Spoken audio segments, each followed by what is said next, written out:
Je m'appelle Christian Talchaler et je suis médecin depuis presque 50 ans. Mais en fait, j'ai une vie très intéressante. C'est que jusqu'à 6 ans, j'étais un enfant extrêmement heureux. Parce que je jouais avec des êtres magiques, des fées, des anges. Enfin, j'avais une vie enchantée. Et puis à 6 ans, j'ai dit à tous ses amis, écoutez, j'ai trop d'ennuis à cause de vous, je vais à l'école, on me dit que tout ça n'existe pas, que vous n'existez pas, que j'ai trop d'imagination, que je suis fou. Alors je leur ai dit, laissez-moi tranquille. Et ils se sont évaporés. Et de 6 ans à 24 ans, j'ai passé 18 ans dans le monde du cerveau gauche. Le stress, les études, la compétition, les efforts. Et pendant toutes ces années, je me disais, mais il y a quelque chose que j'ai perdu qui me manque. C'est quoi? En fait, j'étais devenu très stressé, très malheureux, tout le temps être là, à faire des efforts. Et puis à 24 ans, j'étais un jeune médecin, mais tellement stressé que j'ai dit, il faut vraiment que j'apprenne à me détendre. Je vais à l'Institut Monroe aux États-Unis pour apprendre à me relaxer. Et je découvre que quand je relaxe mon corps physique, tout d'un coup, mon cerveau droit s'ouvre et je peux voyager avec ma conscience. Et un des premiers voyages que j'ai fait, je suis monté sur un plan et tout d'un coup, j'ai vu tous ces êtres qui m'ont dit « Bienvenue, ça fait 18 ans qu'on t'attend. » J'étais « Ah !» Des êtres tellement pleins d'amour, des anges. Enfin, c'était une expérience extraordinaire. Et de joie, j'ai pleuré pendant 3 jours, j'étais dans la béatitude la plus totale, parce que c'est comme si j'avais réenchanté mon monde. Et depuis, ce que je fais, c'est que j'enseigne que le monde du cerveau gauche, tout le monde le connaît. C'est l'effort, le stress, etc. Bon. Mais on peut apprendre à en sortir, ouvrir son cerveau droit, et là on entre dans le merveilleux des mondes non matériels. Parce que la réalité, c'est que nous sommes des êtres multidimensionnels. Nous ne sommes pas qu'un corps physique. Nous sommes un corps de lumière qui crée un corps mental, un corps émotionnel, un corps physique. Donc le corps physique, c'est une partie de nous, mais ce n'est pas la totalité. Si je crois qu'il n'y a que mon corps physique qui existe, je vis tout le temps dans la peur. Je vais mourir un jour.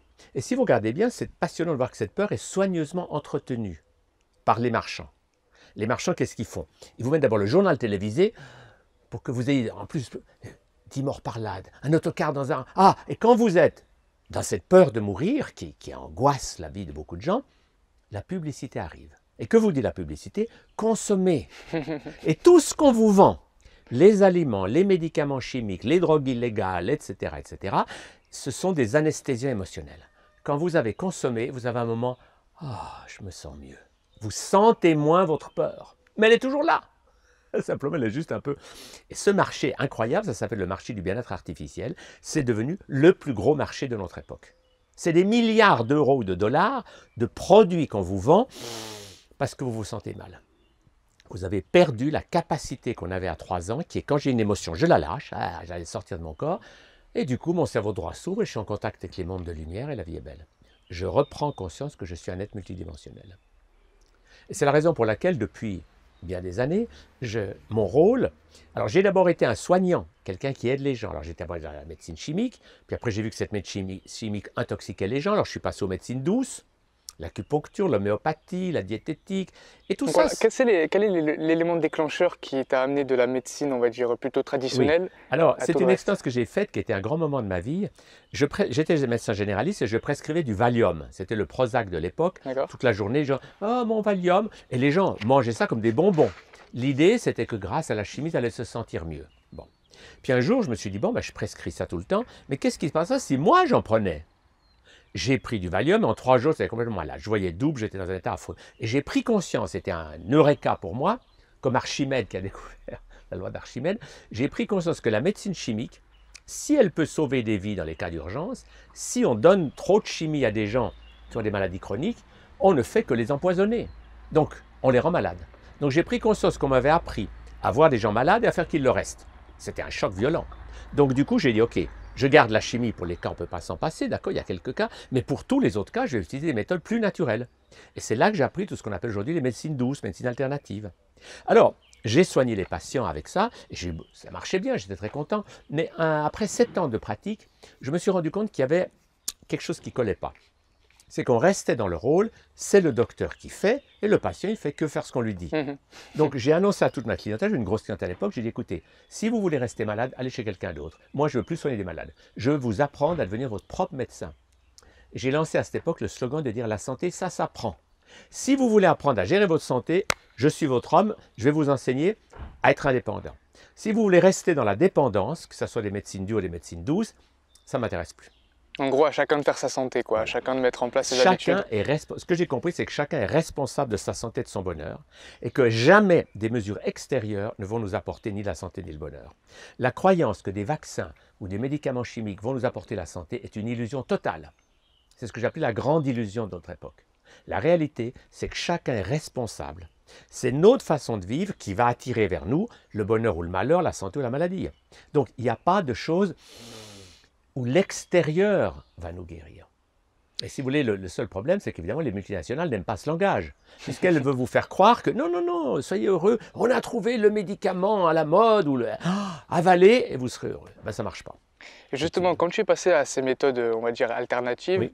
Est-ce que ton entourage, est-ce que tes confrères médecins ont été réticents? Est-ce que ça n'a Bien pas sûr. été difficile? Pour les médecins classiques, et je les comprends, j'ai été l'un d'eux, mais tout d'un coup, découvrir qu'on peut soigner et faire autre chose, c'est un choc. Je donne un exemple. Quand je faisais encore de la médecine d'urgence, 3 heures du matin, on m'appelle crise d'asthme. L'asthme, c'est toujours à 3 heures du matin. Ah, docteur, venez vite, je ne peux plus respirer. Ah, ah, ah. Alors, j'arrivais vers les asthmatiques et je leur disais, vous voyez, à l'époque, il n'y avait pas encore des pompes, donc on préparait une piqûre. Je leur disais, pendant que je prépare ma seringue, vous allez rire. Je me disais, ah, mais c'est pas drôle. Je disais, ça fait rien, faites comme si vous riez. Ah, ah, ah, ah, allez-y. Et les gens, ils pensaient que j'étais un peu fou, mais ils riaient. Ah, ah, ah, ah, ah, ah, ah. Pendant 3-4 minutes, moi je faisais exprès de préparer ma seringue un peu lentement. Et quand je disais, bon, alors maintenant, je vous fais la piqûre, puis il me disait, mais j'ai plus d'asthme. Parce que 3 minutes de rire guérit une crise d'asthme. Alors les patients étaient enchantés, parce que sans médicaments, ils avaient vu qu'ils pouvaient se guérir eux-mêmes. Mais évidemment, les praticiens n'étaient pas très contents, parce que quand ils retournaient chez leur médecin en disant, ça fait 15 ans que vous me traitez pour de l'asthme avec de la chimie, et le docteur Chalère, en 30 secondes, m'en a délivré avec le rire. Vous voyez, alors j'ai arrêté d'aller dans le champ de mes confrères. J'ai développé ma propre clientèle avec les gens qui voulaient me suivre, dans l'idée que la santé, ça s'apprend.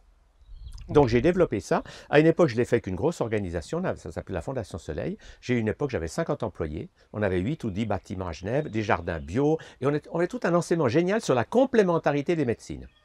Alors ça a eu beaucoup de succès pendant quelques années, mais après les multinationales ont vu ça d'un mauvais œil. Parce que si ces médecines se développent trop, ces médecines alternatives, médecines douces, la chimie va perdre son pouvoir. Alors on a eu droit à des attaques très violentes et j'ai dû arrêter en quelque sorte, de vouloir avoir du succès dans ce domaine. Justement, c'est le sujet que j'allais aborder. Oui. Parce que tu parles ouvertement du danger des vaccins, Oui. des canulars et en quelque sorte des complots, hein, on peut le dire ouvertement. Est-ce qu'il y a eu justement des menaces par ce genre de multinationales? Alors, les multinationales, quand ma fondation avait beaucoup de succès, ils ont lancé une campagne de presse. Tous les journaux suisses, le même jour, m'attaquaient avec de pures calomnies. Et là, j'étais un peu déconcerté parce que moi, j'étais un idéaliste. J'avais volé aucun argent, tout était contrôlé par l'État. Vous savez, les fondations en Suisse, c'est très contrôlé. Bref, j'avais rien à me reprocher et je ne comprenais pas d'où venait cette attaque. Et c'est là que j'ai eu la visite d'un avocat qui m'a dit, docteur Chalère, je viens vous voir, ce n'est pas dans mon mandat, mais je travaille pour les très grosses sociétés. Et je viens vous dire que vous êtes devenu trop visible. Et si vous continuez à faire le mariole et à agiter les bras, etc., il me dit vos ennuis vont augmenter. Et il m'a cité le nom. Il me dit, vous voyez ces gens dans votre bibliothèque, ces chercheurs qui ont trouvé des choses un peu trop en avance. Je ne veux pas citer les noms, mais enfin, il y en a certains qui ont été poussés dans les ravins un peu trop jeunes. Il me dit, vous avez 40 ans, ça serait quand même dommage que votre vie s'achève trop brutalement. Ouais, donc c'est clairement une menace ouverte. C'était clair. Il m'a dit, vous êtes devenu trop visible. Alors j'ai dit, qu'est-ce que vous me conseillez? Il m'a dit, levez le pied. Vous êtes devenu trop... Vous êtes un danger si on vous voit. Alors, soyez moins visible. Et c'est ce que j'ai fait. Je suis devenu... Alors, je continue à dire ce que j'ai à dire, mais je ne le dis plus en cherchant le vedettariat. Dans mes livres, je le dis, mais les livres ne menacent pas grand monde parce que les journaux n'en parlent pas. Donc, on ne va pas vendre tout d'un coup 100 000 livres, un livre contre les vaccins. On va toucher les gens qui cherchent. Mais on ne va pas aller au niveau des médias. Parce que les médias, les multinationales sont main dans la main. Et leur rôle, c'est que les gens consomment. Qu'ils achètent et qui consomment des vaccins, de la chimie, des aliments pollués, enfin les aliments d'aujourd'hui. Mais le réel but derrière ça, c'est quoi? Si c'est c'est d'avoir plus d'argent, oui, mais... N'est-ce pas, les multinationales ont un but très simple, c'est d'augmenter leurs bénéfices chaque année. Donc, au fil des années, moi j'ai eu ça sur 50 ans, leur capacité de gagner toujours plus d'argent leur a permis de contrôler les politiciens et la presse. La presse écrite ou la télévision ne peuvent plus dire quoi que ce soit qui risquerait de faire baisser les ventes. Et ceux qui travaillent là-dedans le savent très bien. Ils savent très bien que s'ils vous parlent et vous amusent le peuple en faisant rire, je ne sais pas quoi, ça va. Mais ils ne peuvent pas toucher des vrais problèmes. S'ils vous disent que la viande et le lait vous rendent malade, immédiatement les industriels les fichent dehors. Donc ils se taisent. Donc ils n'osent pas aborder certains problèmes comme l'alimentation ou comme la pollution par la chimie. C'est qu'aujourd'hui il y a de la chimie partout. Ouais. Les médicaments et les antibiotiques qu'on donne même au bétail passent dans les nappes phréatiques. Donc partout il y en a. Donc on ne s'est pas rendu compte il y a 50 ans que un peu de médecine c'est bien, mais trop de médecine allait devenir la maladie numéro 1 de notre époque. Et aujourd'hui les chiffres sont là. Aux États-Unis où les chiffres sont mieux tenus qu'en Europe, qui tue, et c'est des chiffres irréfutables, je ne les invente pas, et on peut les contrôler, Ouais. qui tue 500 000 personnes par an? Le cancer. Qui tue 600 000 personnes par an? Les maladies cardiovasculaires, qui sont fortement liées à l'alimentation. Et qui tue 700 000 personnes par an? Les gens cherchent, eh ben, c'est la médecine. La médecine moderne, chimique et chirurgicale, tue plus que les maladies. Donc ça signifie que la médecine moderne est devenue le fléau numéro 1. Alors c'est paradoxal, parce qu'il y a 100 ans, on croyait que la médecine allait tous nous sauver. Avec Pasteur et ses grands chercheurs, on a dit, ils vont nous guérir, on va tuer tous les microbes, toutes les bactéries, tous les virus, et la santé va régner. Eh bien, c'est l'inverse. Aujourd'hui, on voit que la médecine est devenue un fléau colossal. Et 700 000 personnes par an aux États-Unis, c'est comme 6 avions de jumbo s'écrasaient au sol chaque année, chaque jour. 6 jumbo, bling. On dirait c'est horrible, il faut faire quelque chose. Mais les gens n'ont pas pris conscience de ça parce que ça s'est fait progressivement. Vous savez, c'est l'histoire de la grenouille. Ouais. Si je mets une On monte la grenouille dans l'eau bouillante, elle température. sort. Jamais dans l'eau froide, elle chauffe lentement l'eau, elle ne se rend pas compte. Donc, nous avons été anesthésiés par la promesse des chercheurs et des laboratoires qui ont dit « Faites-nous confiance, nous allons faire régner la santé en tuant tous les virus, toutes les bactéries, grâce à nos vaccins, nos armes chimiques. » Et puis on voit qu'aujourd'hui, cette guerre anti-maladie n'a pas débouché sur la santé. C'est devenu la pire des pollutions. C'est un monde paradoxal. Alors, quelle est la conclusion de ça? Moi, ce que j'ai compris, c'est qu'il ne faut pas lutter contre Big Pharma, qui est une institution d'une puissance colossale, elle contrôle tous les médias, tous les politiciens, mais il faut faire autre chose, c'est tout. Que ceux qui veulent prendre leurs remèdes, les prennent, mais que ceux qui veulent faire autre chose, qu'on les laisse vivre. Et c'est ça l'idée principale, c'est la liberté. C'est que chacun doit prendre conscience que sa santé, son bonheur dépendent de lui. Et que c'est jamais de l'extérieur que ça va venir. Voilà ma philosophie, c'est pour ça que je dis la santé, ça s'apprend. Ok. Et encore, on voit qu'il y a de plus en plus de personnes qui prennent un petit peu conscience de tout ça. Donc ça commence à évoluer. Est-ce que tu vois, toi, un bond de conscience? Oui, moi je vois un changement colossal.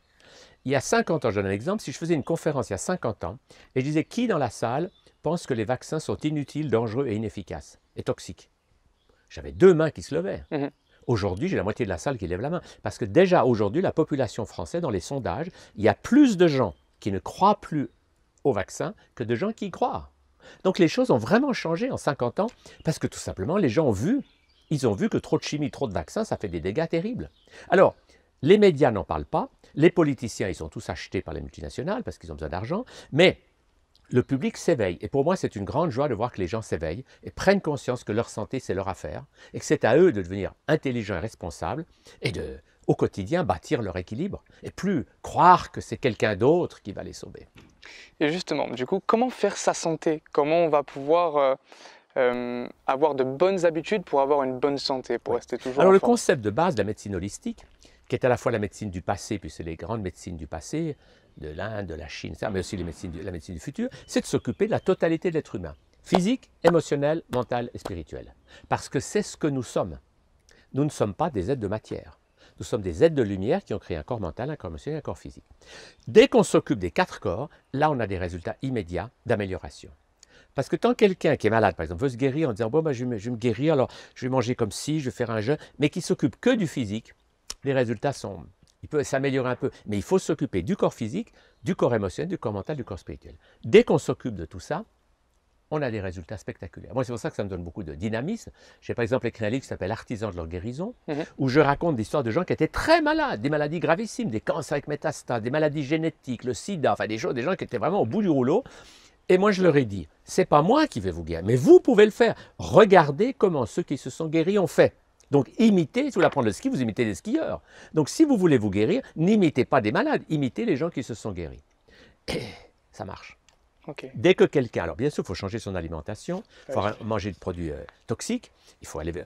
Et puis après, il faut découvrir les médecines naturelles, le jeûne, les médecines énergétiques. Ensuite, émotionnellement, il faut apprendre à lâcher ses émotions, parce que tant qu'on les garde, on se rend malade.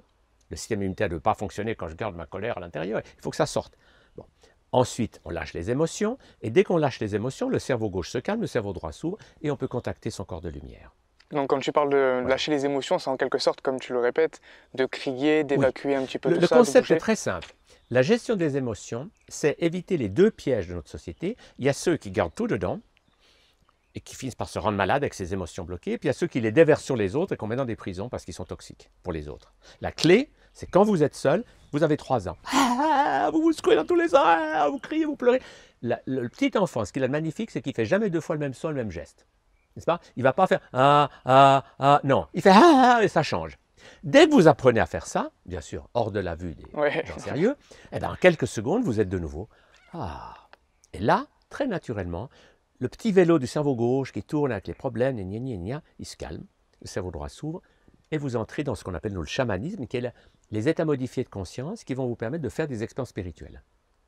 Et là, vous allez obtenir ce que, curieusement, toutes les religions, à la fois en parlent, mais en vous empêchant de le faire.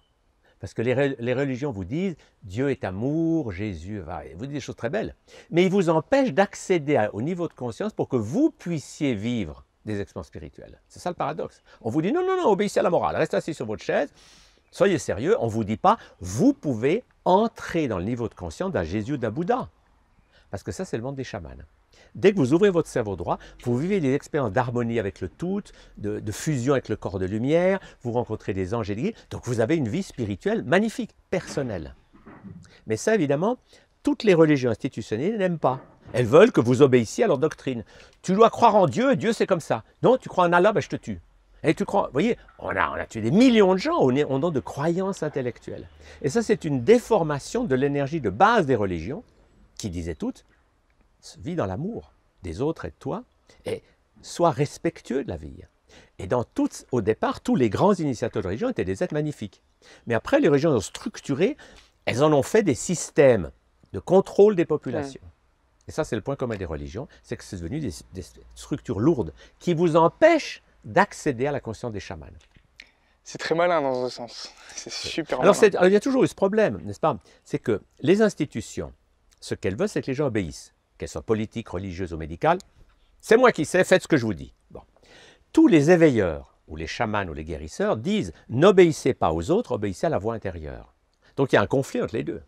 Et c'est pour ça que depuis des millénaires, depuis l'Atlantide, les systèmes institutionnels n'aiment pas ni les chamans, ni les guérisseurs, ni les gens qui sont des libérateurs de conscience.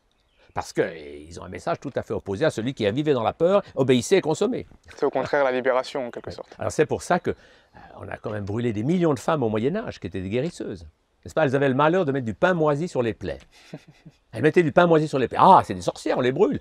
Elles connaissaient déjà la pénicilline, mais ce n'était pas encore officiellement inventé. Donc on voit comme ça dans toute l'histoire que dans beaucoup de civilisations, il y a eu ce conflit entre ceux qui veulent dire aux gens, vous êtes des êtres de lumière, soyez heureux, soyez libres, prenez-vous en main, soyez responsables, et puis ceux qui disent, non, non, non, taisez-vous et obéissez. C'est nous qui savons. Les experts disent, c'est nous qui savons ce qu'il faut faire. Vous devez manger tant de grammes de protéines, vous devez avaler vos pilules, et c'est comme ça qu'on empoisonne des millions de gens. Mais là où je vois un changement, c'est que si vous voulez, ce système de coercition par le pouvoir, qu'il soit médical, religieux ou pharmaceutique ou autre, il est en train vraiment de s'effondrer. Ouais, ça commence. Ah oui, et ça va vite. Vous savez, c'est comme à Berlin. Un jour, il y a eu assez de gens d'un côté ou de l'autre du mur qui ont dit stop. Et dès qu'il y a eu une foule suffisante, ils ont enlevé le mur. Donc nous sommes en train d'enlever les murs des croyances fausses. J'ai fait un livre là-dessus qui s'appelle « Sortez de l'hypnose collective ». Et le sous-titre, c'est « La fin des grands mensonges ».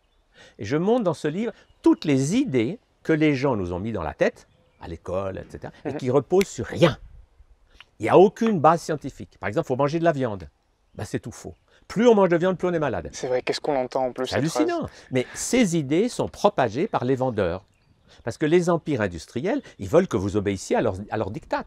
Mais ils n'ont aucune base scientifique. C'est ça qui est extraordinaire.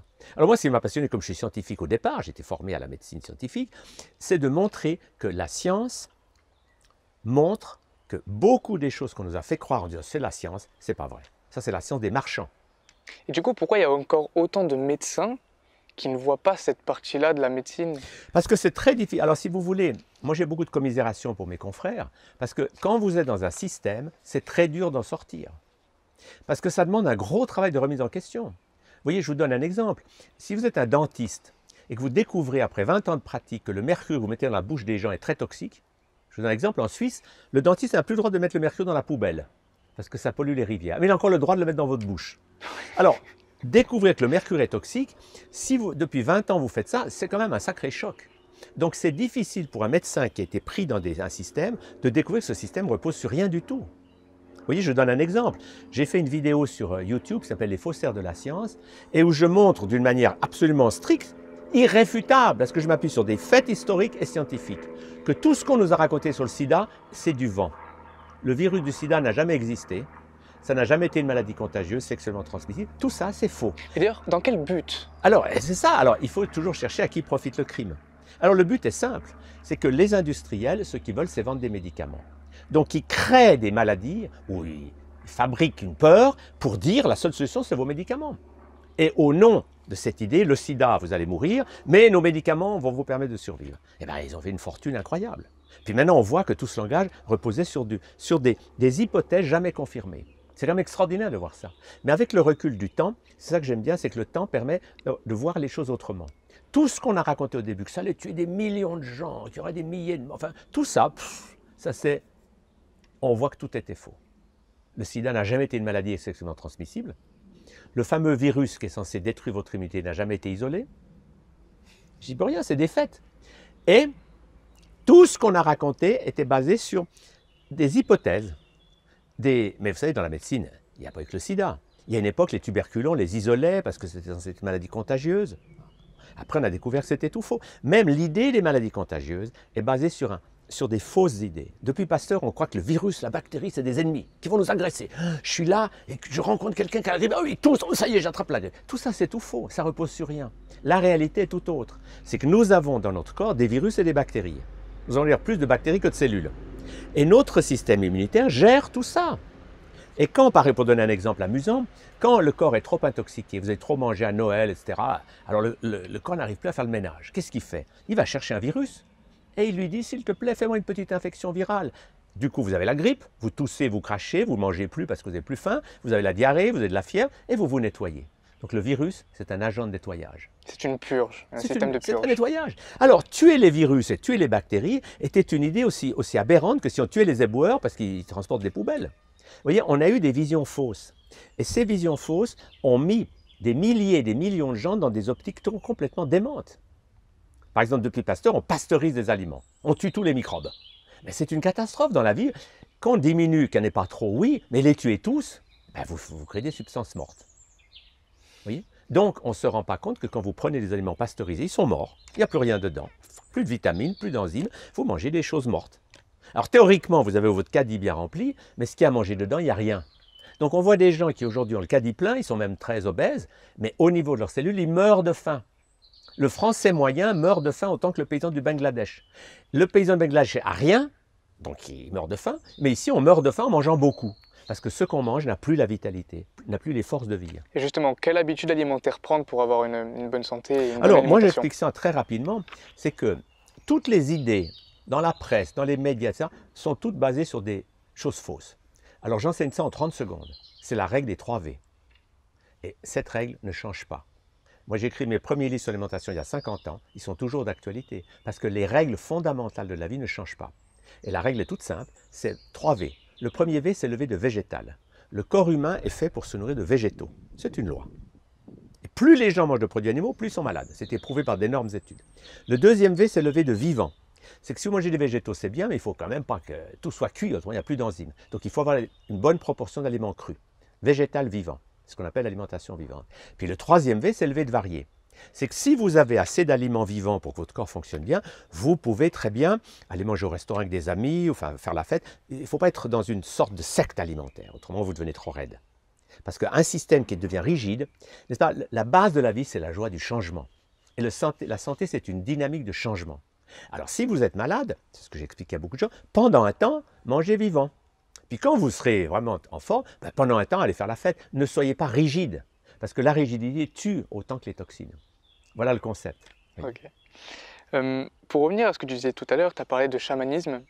Du coup, est-ce que tu peux présenter ta vision du chamanisme Oui. et revenir à ce que tu disais au tout début, où quand tu étais petit, tu voyais déjà des des êtres Alors, angéliques? le propre, qu'est-ce qu'un chaman? Pour moi, c'est simplement quelqu'un qui a un cerveau droit qui fonctionne. C'est rien d'autre. Donc, la plupart des chamans sont des gens qui lâchent leurs émotions, ils dansent, ils crient, ils tapent sur leur tambour. Donc, ils sont vivants comme des enfants. Ils ne sont pas sérieux comme ça, guindés, non, non. Ouais, ils dansent. Puis quand ils ont bien bougé, bien dansé, ils se détendent et avec leur conscience, ils voyagent. Donc, ils collaborent avec des êtres de lumière. Ça peut être des guides, des anges, des ancêtres ou des habitants d'autres planètes. Donc, ils ont toute une vie où, n'est-ce pas, parce que grâce au cerveau droit, on peut sortir du temps et de l'espace. Et tous les gens ont connu ça. Vous êtes tendu, bon. Vous arrivez à lâcher vos émotions et vous vous relaxez. Vous entrez en rythme alpha, votre cerveau est calme et vous êtes détendu. Vous rêvassez, là vous êtes bien. Si vous continuez à vous détendre, vous entrez, et tout le monde l'a vécu, dans des moments où vous ne savez plus le temps qui passe.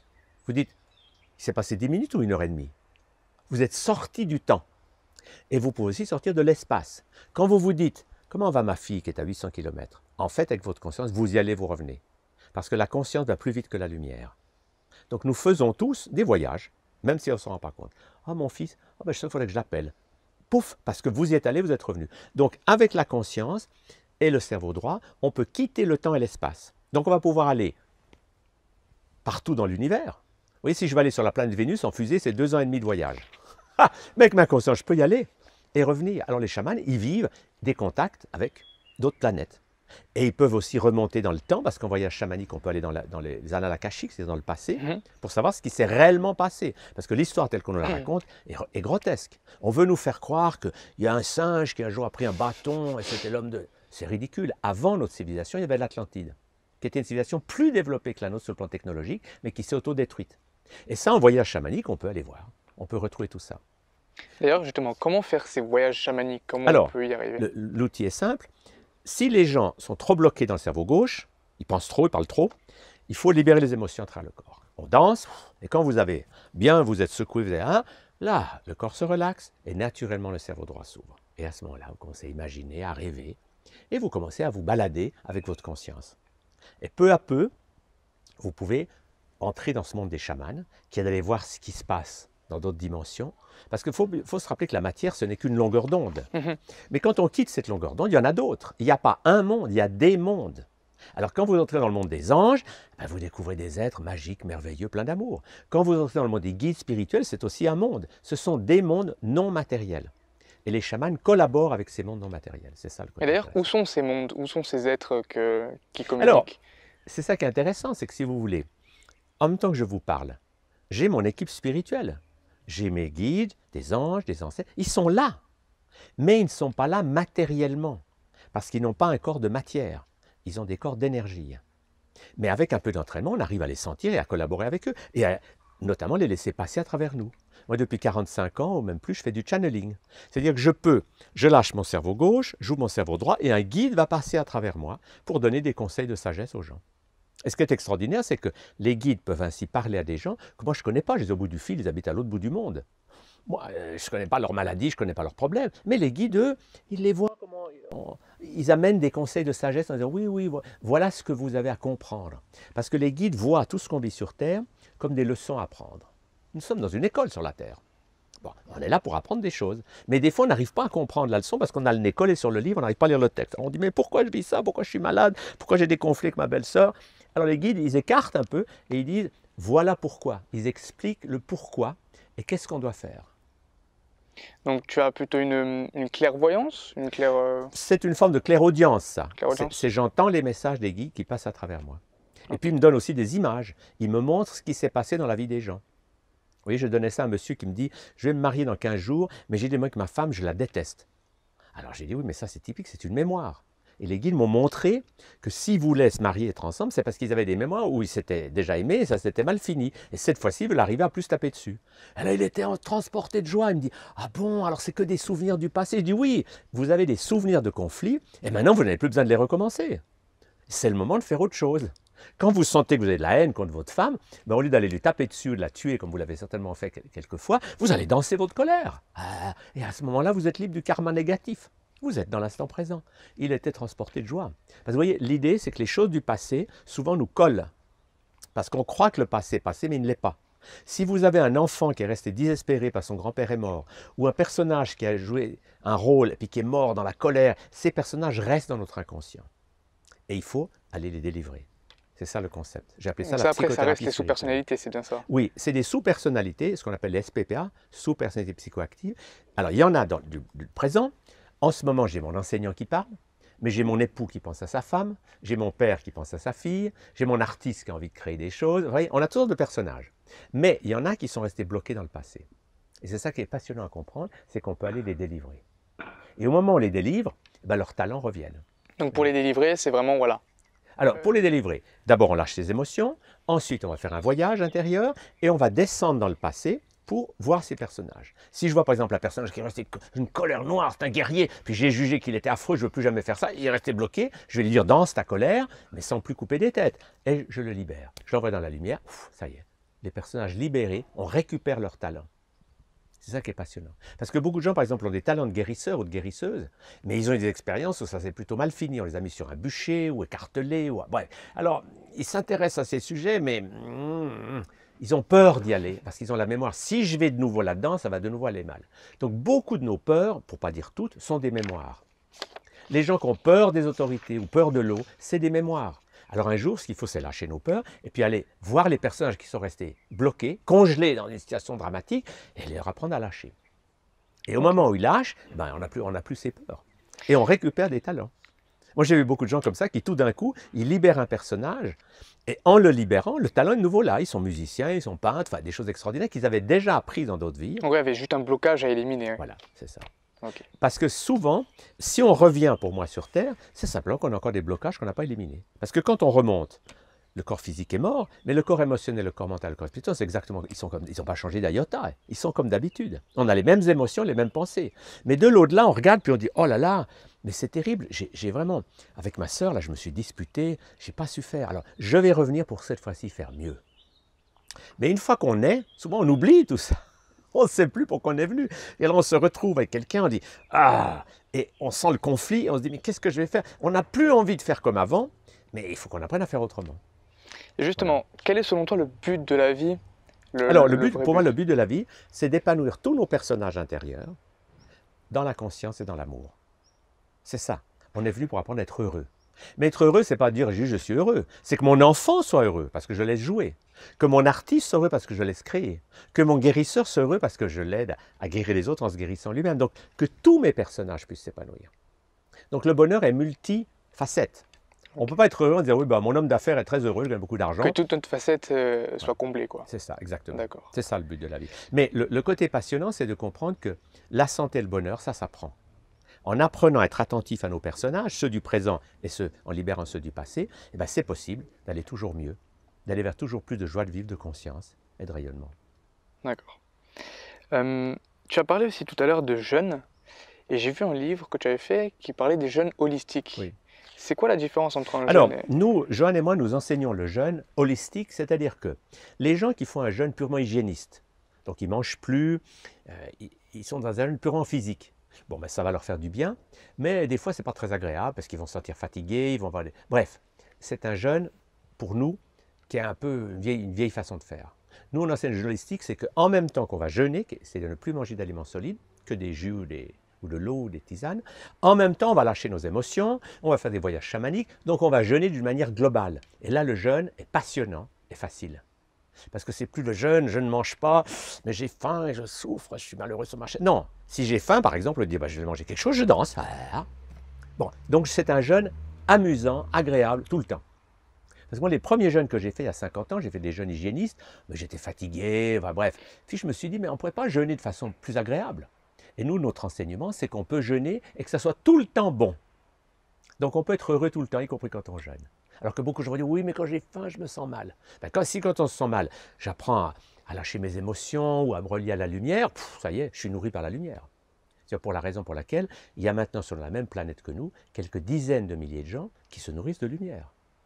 Qui ne mangent plus du tout le... Moi, j'en connais au moins 15 ou 20.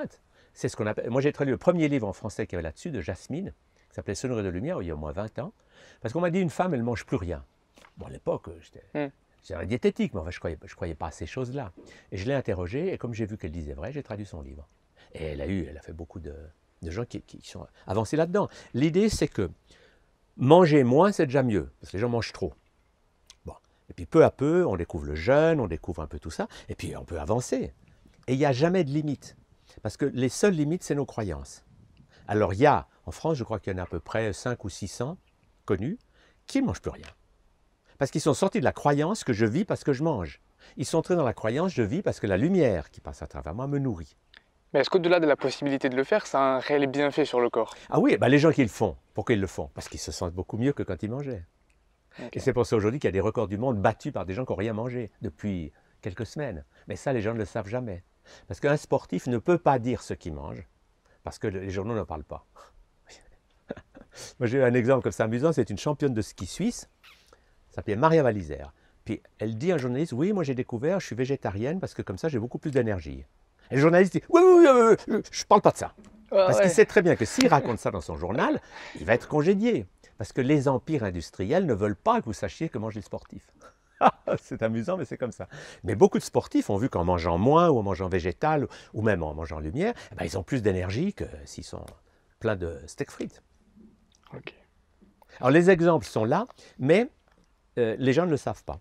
Parce que toute cette information est bloquée par les médias. Mais ça me bloque vraiment cette idée que justement il bloque tout. Je n'arrive Oui. pas à comprendre que ce soit seulement pour l'argent. Pour moi, c'est pas possible, il y a bien plus. Non, c'est pour l'argent et pour le pouvoir. Parce que à la fois, n'est-ce pas, les forces de l'argent, pour avoir de l'argent, il faut bien le prendre quelque part. Donc on exploite les populations d'une manière incroyable. C'est l'esclavage moderne.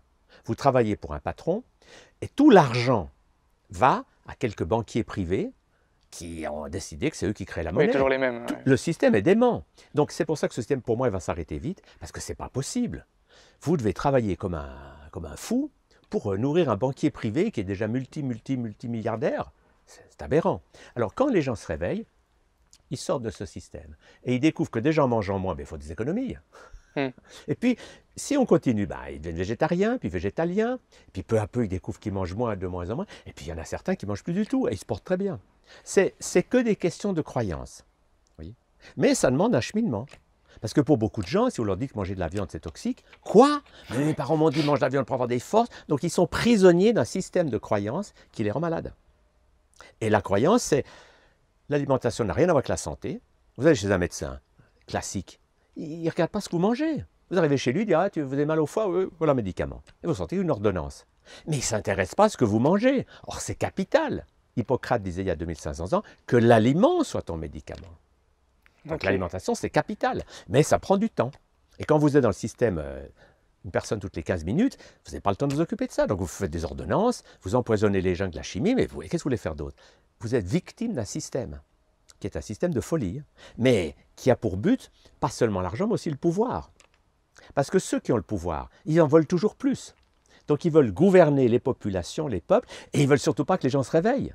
Parce que si les gens se réveillent, et c'est ce qui est en train de se passer, leur pouvoir disparaît. Vous comprenez? Si les gens se réveillent, qui disent non, ma santé, c'est mon affaire, ils ne vont plus à la pharmacie. Et tout d'un coup, tout ce monde, c'est pour ça que beaucoup de pharmaciens maintenant changent. Regardez, il y a 50 ans, il n'y avait que de la chimie dans les pharmacies. Maintenant, ils vendent des produits diététiques. Enfin, oui, le changement est en train de se faire parce que les consciences changent. Alors, si on se place, pour moi, dans quelques années, il n'y aura plus personne sur la planète Terre qui mangera de la viande. C'est évident. Parce que c'est un gaspillage écologique, économique, qui est affolant. C'est de la folie pure. Ça n'a aucune base solide. Bon. Et dès qu'on va arrêter de manger de la viande, il y aura à manger pour tous les habitants de la Terre en abondance. Et puis, on va arrêter de détruire les forêts au rythme actuel. Et puis, on va arrêter d'être malade. Vous voyez, c'est des choses simples. Mais les changements prennent un peu de temps parce qu'il faut que les gens prennent conscience que tout ce qu'on leur a raconté était faux. Et la grande difficulté, c'est la remise en question. Ça, c'est dur. Parce que quand on vous a répété quelque chose, vos parents vous l'ont dit, les journaux l'ont dit, les prêtres, les médecins, on vous a dit que c'est comme ça. Puis tout d'un coup, vous découvrez que tout ça, c'est un tissu de mensonges. Et c'est là qu'il faut apprendre à être un peu délicat. Parce que si vous vous levez en disant « Ouais, le virus du sida n'existe pas », vous êtes ennuyé que la société. Moi, je le fais. Pourquoi? Parce que c'est mon rôle. Mais je le fais d'une manière, je le fais surtout avec des sketchs humoristiques, pas de manière trop violente. Je n'attaque pas. J'essaie de dire aux gens « Réfléchissez un peu par vous-même ». Puis il y en a qui, le message passe, il y en a d'autres qui sont furieux. « Quoi, il ose dire ça? Qu'est-ce qu'il raconte ?» Bon, c'est leur droit. Moi, mon rôle, ce n'est pas d'imposer. C'est je propose d'autres idées que celles qu'on leur a mis dans le cerveau depuis l'enfance, les croyances basées sur la souffrance, sur la maladie, sur la peur, etc. J'en amène d'autres. Et je dis aux gens, choisissez, faites l'essai. Si vous ne me croyez pas, vous avez des rhumatismes, ben pendant un mois, vous mangez que des végétaux. Vous verrez vous-même. Au bout d'un mois de végétaux, le rhumatisme, il est parti. Et là, alors après, si vous voulez pas, vous n'êtes pas sûr, vous refaites 3 semaines de steak frites. Et vous verrez que vos douleurs reviennent. Donc moi, mon rôle, c'est d'informer pour que les gens sachent qu'il n'y a pas qu'une école, il y en a d'autres, et qu'ensuite, ils fassent des expériences personnelles. Et c'est l'expérience personnelle qui est la clé de la conscience. Quand vous découvrez que dans un jeûne, vous vous sentez 1000 fois mieux quand vous mangez, eh ben c'est à vous. Et si quelqu'un vous dit « mais il ne faut pas jeûner, c'est dangereux », vous dites « tu as raison, c'est ta croyance ». Vous voyez le principe. Donc c'est ça, moi, ma philosophie, c'est j'informe, non pas pour imposer mes idées, mais pour proposer aux gens d'autres expériences que celles qu'ils connaissent, la maladie, la souffrance. D'autres solutions, voilà, et alternatives. Puis après, chacun fait ce qu'il veut, vous voyez ce que je veux dire. Ok. Pour parler juste, avant de conclure, de la mort physique, qu'est-ce que tu penses qu'il y a après? Alors justement, les chamans dont j'ai parlé sont des gens qui peuvent voyager au-delà de la mort. C'est-à-dire que quand on fait un voyage de conscience, on va voir les mondes de lumière. Donc on n'est plus là physiquement, mais on peut revenir. Et c'est ce que vivent beaucoup de gens qui ont vécu ce qu'on appelle les expériences au seuil de la mort. Ils sont tout d'un coup morts, cliniquement, ils sont allés se promener dans la lumière et ils reviennent. Ils écrivent des livres magnifiques où ils disent que là-haut, c'est la lumière, c'est la joie, c'est l'amour. Donc, on a, et les chamans le disent aussi, c'est que c'est merveilleux de savoir que c'est ici que la vie est dure. On est à l'école. Mais chaque nuit, on meurt, en fait. On va dans les mondes de lumière, c'est pour ça que quand on revient le matin, on est mieux. Parce que dans ces mondes-là, il y a de la joie, il y a de l'amour, il y a des êtres merveilleux. La vie est formidable. Et moi, mon rôle, c'est de dire aux gens, il n'y a pas besoin d'attendre de mourir pour aller voir ce qui se passe. Vous pouvez apprendre à voyager avec votre conscience, et à ce moment-là, vous n'avez plus peur de mourir, puisque vous saurez ce que c'est. Vous voyez le principe? Ok. Et la mort, c'est rien du tout, c'est juste la mort du corps physique. Ouais, c'est un passage. C'est un passage. Une porte. C'est une naissance dans un autre monde. Donc je meurs ici, mais je nais dans les mondes de lumière. Et la bonne nouvelle, c'est que ces mondes de lumière sont tellement plus merveilleux qu'ici, les couleurs sont plus belles, tout est plus magique, merveilleux. Donc c'est ici que la vie est dure. Voilà. Alors moi, ce que j'essaie d'apprendre aux gens, c'est que n'attendez pas de mourir pour être heureux. Dès que vous apprenez à voyager avec votre conscience, vous pouvez vous ouvrir à tout ça, parce que c'est réel. Le paradoxe, c'est que les mondes spirituels sont en fait plus réels que le monde matériel. L'image que je donne est la suivante. Le monde matériel, c'est comme l'image sur un écran de cinéma. C'est une image. Mais vous savez très bien que c'est une image, ce n'est pas la réalité. Bon. Qu'est-ce qui est plus réel que l'image? C'est le faisceau de lumière et le projecteur. Donc le monde spirituel, c'est le projecteur qui envoie des pensées, des émotions, et ça crée la matière. Donc si je me relie au projecteur, je peux enlever l'écran. Rien ne disparaît. Par contre, si je crois que la réalité, c'est le monde matériel, alors si j'enlève l'écran, tout disparaît. Donc plus les gens développent leur conscience spirituelle, moins ils ont peur de mourir, et plus ils deviennent conscients qu'à partir de la lumière, nous créons la matière. Donc ça rejoint la simulation et le principe. Et ça rejoint ce qu'on appelle aujourd'hui la médecine quantique, c'est qu'avant qu'il y ait de la matière, il y a de l'information. Et quand on se relie à cette information, on va pouvoir, en question, ne plus être prisonnier d'un matérialisme qui est complètement périmé. Les physiciens d'aujourd'hui sont d'accord avec les grands sages du passé. C'est que la matière, c'est juste une longueur d'onde. Ce n'est plus une réalité, un bloc. Il y a ça, puis il y a des tas d'autres choses. Et moi, mon objectif, c'est de dire aux gens, explorez vous-même les mondes non matériels. Et vous allez bien vous amuser, parce que ce sont des mondes magnifiques. Justement, on a parlé de tout ça. Quel est ton rêve le plus fou? Quel est ton objectif que tu aimerais réaliser sur cette terre? Alors, mon objectif, il est amusant, mais je le vois en train de se réaliser. Moi, mon objectif, c'est la naissance d'une humanité consciente. C'est le titre d'un livre qu'on a fait sur nos enseignements. Je pense que dans un délai, alors je ne peux pas dire quand, mais je pense que ça va aller assez vite. C'est que tout d'un coup, dès qu'il y a assez de gens qui ne voudront plus ni faire la guerre, ni croire que les autres sont des terroristes, etc., que le cœur va s'ouvrir, que la conscience va s'éveiller, on va dire qu'est-ce qu'on est venu faire, et on va faire de cette planète ce qu'elle doit être, c'est-à-dire un paradis où des gens s'aiment, partagent. C'est l'unité dans la diversité. Et je suis sûr que mon rêve va se réaliser. J'en doute pas une seule seconde. Alors, en un demi-siècle, j'ai déjà vu de tels changements, c'est pour ça que je suis très optimiste. Et alors, on ne peut pas donner de date parce que ça dépend de nous.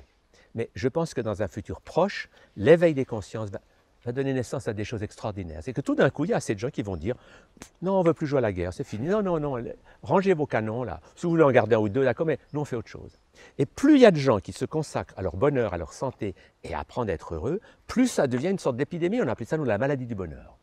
On a un texte à 87. La prochaine pandémie, c'est pas la grippe, tout ça, c'est des trucs fabriqués, c'est des gens heureux.